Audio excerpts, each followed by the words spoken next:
शिवकालीन वाघनखं आता नागपूरमधल्या संग्रहालयामध्ये ठेवली जाणार आहेत। शिवकालीन वाघनखं साताऱ्यानंतर नागपुरात ठेवली जाणार आहेत। नागपूरच्या मध्यवर्ती संग्रहालयामध्ये जोरदार तयारी सुरू आहे। मुख्यमंत्र्यांच्या उपस्थितीमध्ये 7 फेब्रुवारीला प्रदर्शन सुरू होणार आहे। शिवकालीन वाघनखांसोबत शिवकालीन शस्त्र सुद्धा प्रदर्शनामध्ये असणार आहेत।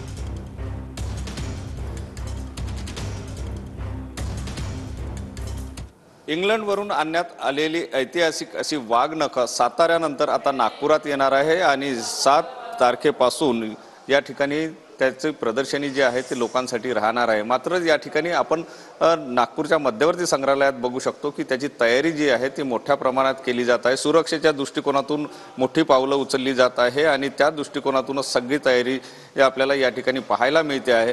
काय सांगाल, कशा प्रकारे नेमकी तयारी सुरू आहे?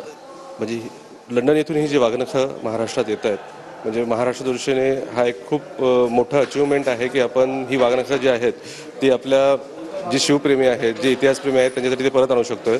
आणि त्यासाठीच आपलं पुरातत्व वस्तू संग्रहालय संचालनालय आणि आपला सांस्कृतिक कार्य विभाग जो आहे तो कार्यरत आहे, त्याची कार्यशाळा आहे। त्या दृष्टीने आपण या ठिकाणी प्रदर्शनाची जी आहे ती मोठ्या प्रमाणावर व्यवस्थित तयारी सुरू केली आहे। तर माझे सर्व पर्यटकांना, शिवप्रेमींना एवढंच आव्हान आहे की आपण या प्रदर्शनाचा लाभ घ्यावा आणि हा जो ऐतिहासिक वारसा आणि म्हणजे आपण असं म्हणू की once in a life time जी संधी येते, या संधीचा सगळ्यांनी लाभ घ्यावा आणि नक्कीच हे प्रदर्शन पाहायला यावं। कॅमेरामन साईसह सुनील ढगे, TV9 मराठी, नागपूर।